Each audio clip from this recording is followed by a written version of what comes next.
Hi, sir. Hello Ji. Actually, I thought of today that I should talk to you on a particular topic which is your favorite, and because of you, my interest is also growing into it. And you have been investing into stock markets for the last 20 years. And just want to ask you, what are the top stocks currently you are holding in your account? See, I have been investing. First of all, thanks for having me here. I've been investing in market for 20 years, and I've been holding quite a lot of stocks. But the main question is, what am I bullish on, and where am I investing today? Absolutely. So today I'm investing for last 10-15 days. I have been tracking a stock known as Relaxo. Oh. So I don't know if you're aware of the stock, but Relaxo is a Relaxo Hawaii Chappal. So that is one stock on which I am very bullish. I see a lot of growth coming in Relaxo in next 10 years, and there are reasons for it. So the reason is that India is basically a very populated country. We have got about 150 million people. 150 crore की population है इस country में. उस 150 करोड़ की population में 100 करोड़ ऐसे लोग हैं इंडिया में जो आज भी साल में 1 लाख रुपए ही कमाते हैं. साल में 100 करोड़. 50 करोड़ लोग ऐसे हैं जो 1 लाख से ज्यादा कमाते हैं और HNI हैं, वो सब अलग है. लेकिन आप एक ब्रैकेट देखिए कि 100 करोड़ हिंदुस्तान आज भी 1 लाख ही कमाता है. टोटल चप्पल जो रिलैक्सो बेचता है अभी वो 18 करोड़ बेचता है. 18 करोड़ हवाई चप्पल is sold by Relaxo in the country, but the market is very huge. 100 crore. अब 18 करोड़ रिलैक्सो बेच रहा है, लेकिन बाकी की जो 80 करोड़ है वो एक अनऑर्गेनाइज्ड मार्केट है, जहां पे कानपुर वाले, दिल्ली वाले छोटे छोटे जो चप्पल लेदर का काम करते हैं वो बेच रहे हैं. आने वाले टाइम में मुझे ऐसा लगता है कि रिलैक्सो इस 18 करोड़ की अपॉर्चुनिटी से कम 50-60 करोड़ चप्पल बेचेगा, क्योंकि इनकी 17 फैक्ट्रीज है. पहली चीज. दूसरी चीज, इनके पास एक ऐसी एडवांटेज है जो किसी और कंपनी के पास नहीं है, और वो एडवांटेज क्या है? Relaxo is the only company which makes हवाई चप्पल्स.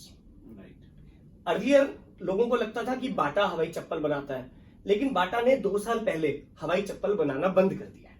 सो अब सिर्फ रिलैक्सो है, और ये रिलैक्सो का बहुत स्ट्रॉन्ग कॉम्पिटिटिव एडवांटेज है कि वो अकेले हवाई चप्पल बना रहे हैं. तीसरी चीज, आप कभी भी रिलैक्सो चप्पल लो, आपको रिलैक्सो चप्पल 200 रुपए की मिलेगी. आप बिलीव कर सकते हो कि इस 200 रुपए में रिलैक्सो का मार्जिन क्या है प्रोडक्ट के ऊपर? It is 60%. सो रिलैक्सो जो चप्पल बेच रहा है उस पर 60% का मार्जिन रिलैक्सो कमा रहा है. इससे अच्छी चीज क्या हो सकती है कि एक कंपनी है जिसकी कंजम्पशन पूरी इंडिया है, जिसमें अभी भी अपॉर्चुनिटी 100 करोड़ की है, और दिन पर दिन ये जो मार्केट है, जो ऑर्गेनाइज्ड मार्केट है, ये बढ़ती जाएगी, और जो अनऑर्गेनाइज्ड मार्केट है वो कम होती जाएगी. इसका जो सारा फायदा है वो रिलैक्सो को मिलने वाला है. और रिलैक्सो एक ऐसी कंपनी है जिसने कभी भी अपने जॉब टास्क को वेंडर को नहीं दिया, हमेशा इनवर्ड काम किया है, जिससे रिलैक्सो की इन्वेंट्रीज बहुत अच्छे से निकलती है. और रिलैक्सो की जो पेमेंट किसी जमाने में 90 दिन में आती थी, अब वो 30 डेज में आती है. So technologically they have made themselves so sound that the payment which they receive from retailers and dealers gets credited in 30 days, whereas it used to get credited in 90 days. So when you get पैसा 90 दिन की जगह 30 दिन में आपके हाथ में आता है, तो आप उस पैसे को चर्न करते हो और आप माल पे लगाते हो, और वो इन्वेंट्री पाइल अप होके मार्केट में बिकती है. इसलिए मुझे लगता है कि रिलैक्सो एक ऐसा स्टॉक है जो अभी भी अंडर वैल्यूड है, और I see Relaxo in next 10 years what Nestle is today. So that is the reason I am very strong on Relaxo. Second thing है, सबसे बड़ी चीज होती है डेट, कर्जा. एक कंपनी के ऊपर कितना कर्जा है, और वो कंपनी उस पर बैंक को इंटरेस्ट पे करती है. Relaxo is a debt free company. तो जब आप डेट फ्री होते हो, आपको किसी का पैसा नहीं देना, आपको बैंक को इंटरेस्ट नहीं देना, तो आप अपने कैपिटल को सेव करते हो, अपने कैश फ्लोज को इन्वेस्ट करते हो.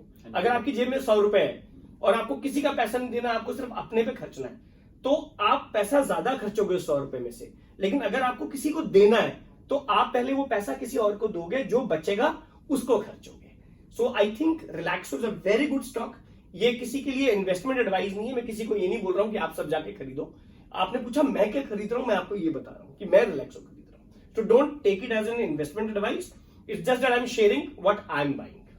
that's a very deep knowledge and very deep dive of buying a stock. मतलब you are looking at a bigger perspective and the future perspective as well before buying a stock and keeping it into your stock. See absolutely, जब आप कोई stock लगाते हो आप अपने मेहनत के पैसे लगाते हो, और अगर आप श्योर ही नहीं हो कि आपका मेहनत का पैसा कहाँ लग रहा है तो आप उस पैसे को लूज कर दोगे, और आपके पैसे की रिस्पॉन्सिबिलिटी आपकी है। आप ऐसा स्टॉक बाय कीजिए जिसकी आरओसी हाई है, जिसकी आरओई बहुत अच्छी है। आप हमेशा मार्केट में लॉन्ग टर्म में पैसा कमाएंगे। आप इस मार्केट में कभी भी 1 साल 2 साल के लिए मत आइए, आप आइए 5 साल 10 साल 20 साल 25 साल के लिए, और आप देखिए कि आप मार्केट का पूरा फायदा उठा पाओगे and you will make money. One more thing I want to talk about is that my friend and colleague keep suggesting me कि banks में invest करो, IPOs आते हैं तो immediately ले लो. What is your take on the banks? See, I'm very bullish on banks. Banks किस पे depend करता है? बैंक्स डिपेंड करता है GDP. They are directly proportional to GDP. अगर कंट्री की जीडीपी ग्रो कर रही है तो उसका फायदा सारा बैंक्स को आएगा, क्योंकि बैंक्स के पास पैसा आएगा। उसके बाद बैंक्स लोन्स कस्टमर्स को देंगे, कस्टमर्स वापस इंटरेस्ट के साथ वो लोन वापस करेंगे।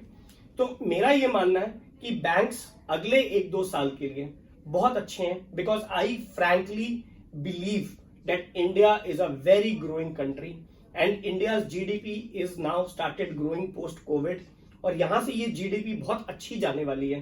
मुझे ऐसा लगता है कि बैंक्स बहुत अच्छी चीज है अगर हम बैंक्स खरीद पाए, लेकिन कौन से बैंक्स खरीद पाए ये बहुत इंपॉर्टेंट है। सो अगर आप मुझसे पूछो कि मैंने कौन से बैंक्स लिए, आई am very bullish on HDFC bank, which is a highly digital bank, highly compliant bank, promoters are good, the management and the CEO is very good.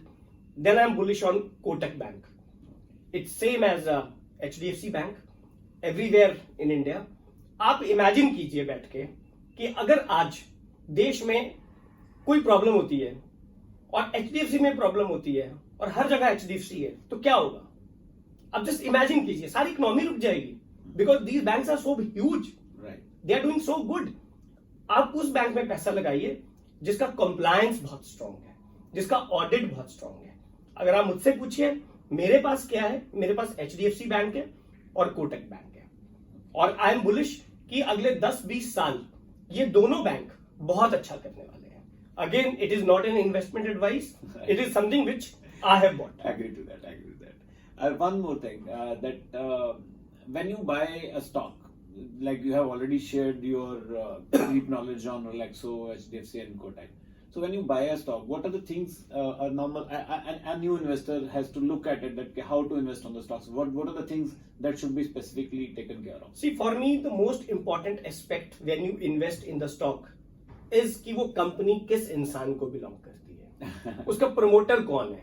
Hindustan में इतनी करप्शन है दैट आप यकीन मानिए कि जब मैं स्टॉक का पोर्टफोलियो बना रहा था तो मैंने कोई 100 कंपनीज ऐसी सिलेक्ट की जो कि अच्छी कंपनीज मानी जाती है, और जब मैंने उसमें डीप डाइव किया मुझे सिर्फ 20 कंपनीज ऐसी मिली जिनकी ROE 15% से ऊपर है और ROCE 10% से ऊपर है।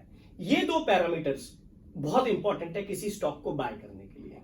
सो सबसे पहला पैरामीटर है किस इंसान की वो कंपनी है, प्रमोटर का कैरेक्टर, मैनेजमेंट का कैरेक्टर, कितनी साफ बैलेंस शीट है, ये सबसे इंपॉर्टेंट है। तो आप अच्छी कंपनी को चुनिए लेकिन अच्छे मालिक को पहचानिए, पहली चीज। दूसरी चीज आप देखिए कि जितना पैसा उस कंपनी में आ रहा है उस कैश फ्लोज को वो कंपनी कैसे यूज कर रही है।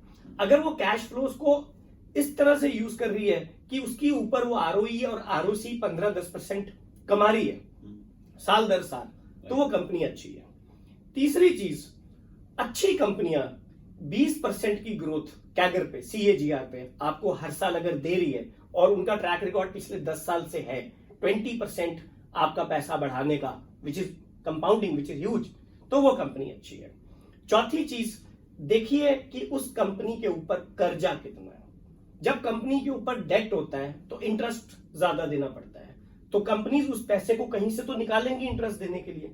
तो आप ऐसी कंपनीज चुनिए जिनका डेट या तो नहीं है या बहुत कम है।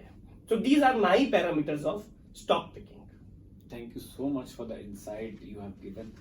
But I would like to have another session with you where I could understand the difficult terms like CAGR, ROE you have shared with us. So I must say that keep watching the space, and next time we'll be briefing you on what are the terms and how it is used and how to understand the terms which are to be looked at while investing into the stocks. Thank you. Thank you.